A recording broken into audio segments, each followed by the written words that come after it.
It's the Mother of All Talkshows with me, George Galloway, only on Talk Radio, every Friday night between 7 o'clock and 10. Have we got some news and views for you? Stay tuned. You'll be sorry if you don't.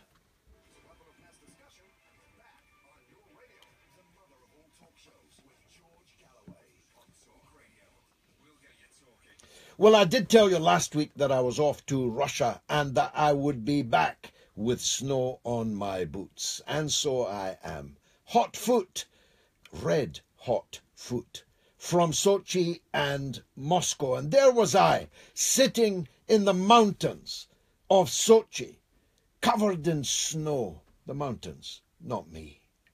Minding my own business, talking with President Putin and Foreign Minister Lavrov, thinking that the British political class had quite forgotten me, when up popped the Deputy Prime Minister of Britain, Damien Green, no less, mentioning my name in vain.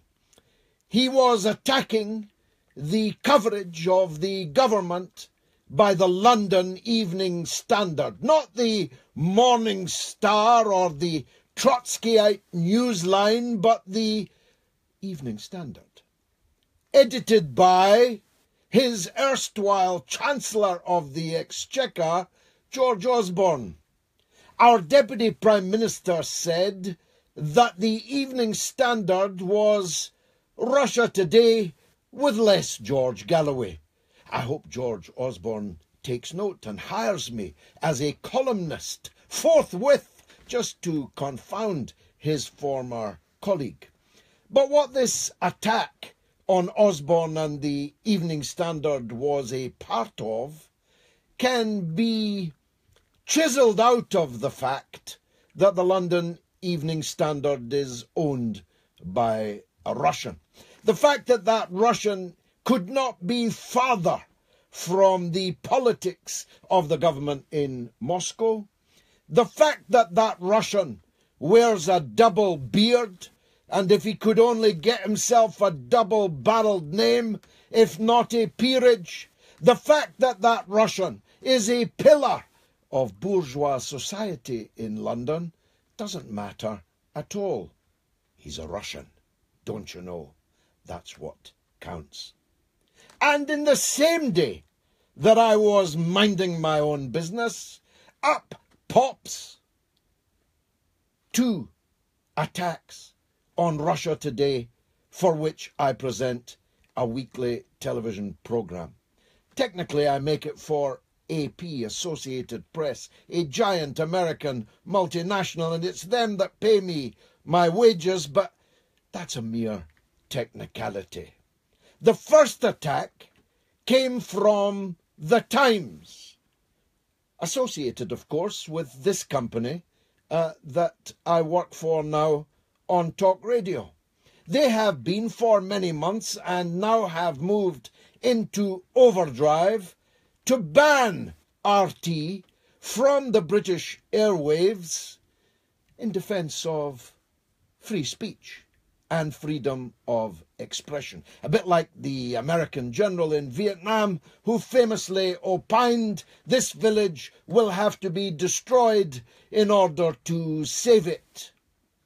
You see, these people who claim that they represent the liberal democratic tradition only believe in it for themselves. They believe in their right to speak freely, but they don't like it up them. Well, some of them do, but they don't like it up them when alternative sources of news and views manage to gain, step by step, bigger and bigger audiences and participation.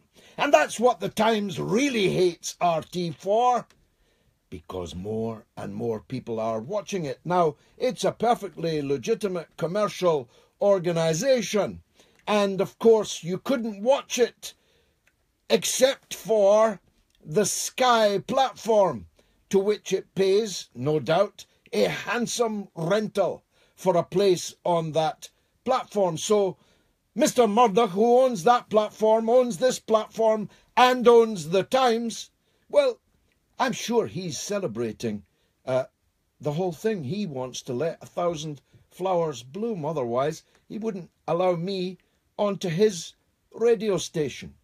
Now, here's the rub. I work here for Mr. Murdoch.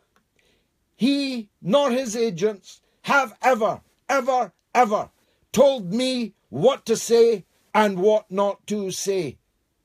And I don't believe that they ever will. And if they ever did, I'd no longer be here.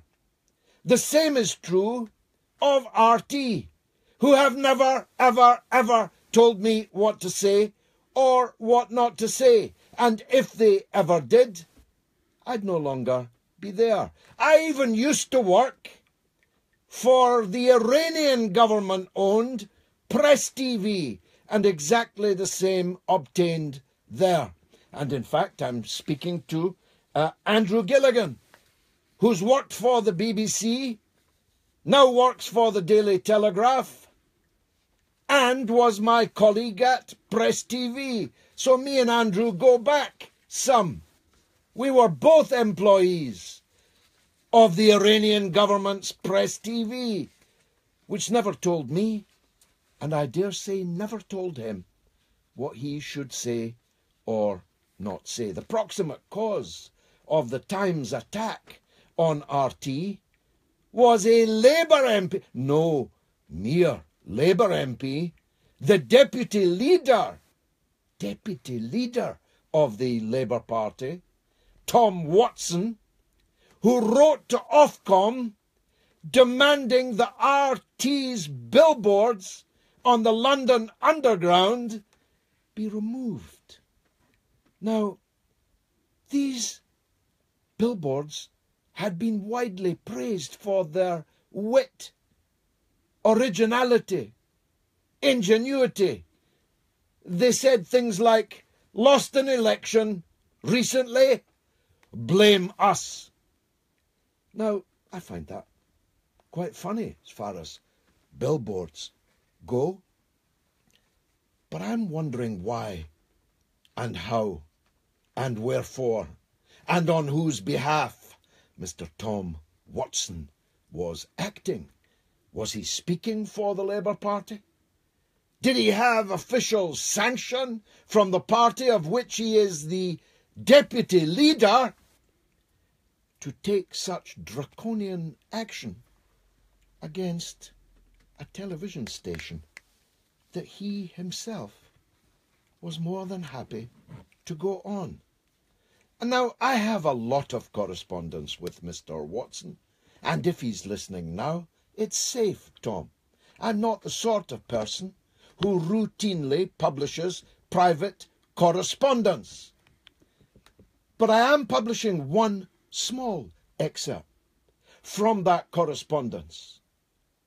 It's a note I wrote to him asking him if he would come on my RT brackets Russia Today close brackets television show this week to talk about the Labour Party, and he replied, "Sounds great. Is it this Thursday? What time?" So, Mr. Watson, what I cannot accept is hypocrisy. I hate hypocrisy more than I hate almost anything else.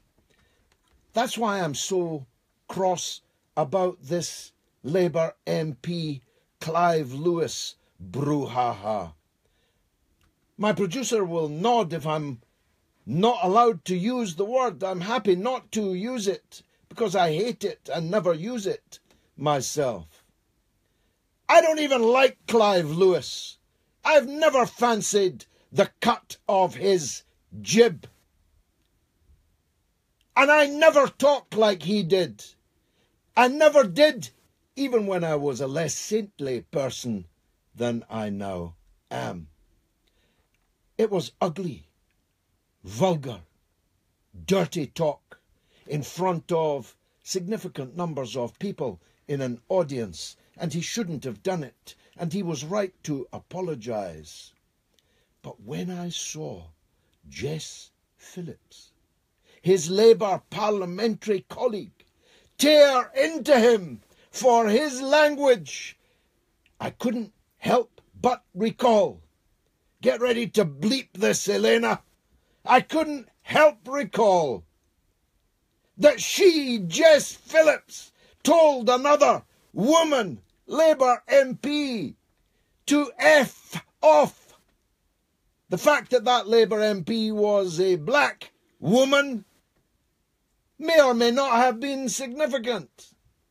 She says you always have to watch your language, which is why, no doubt, she said she'd stab Jeremy Corbyn in the front. She'd stab him. You know, like poor, late, lamented Joe Cox was stabbed. These hypocrites make me sick. And lastly, I just discover from the news that the British government appears ready to hand over £66 billion to Juncker and Tusk to keep them in the style in which they have become accustomed.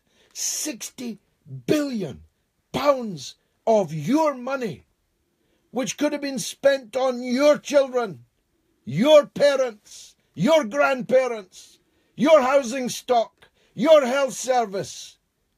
60 billion for what? So that they will agree to move on to actually negotiate with us the terms of our departure from the European Union. All of that is bad enough. What's worse is the number of liberal and progressive people in Britain who are on the side of Juncker and Trump in this, who are willing, like a fifth column, willing on the Eurocrats to demand more and more and more of our money, make it as difficult as possible for us to implement the democratic decision made by our people in the EU referendum last year. Hypocrisy? That doesn't begin to approach the state of affairs that we're in today. And as for Donald Trump, you wait till you hear what I've got to say about him later.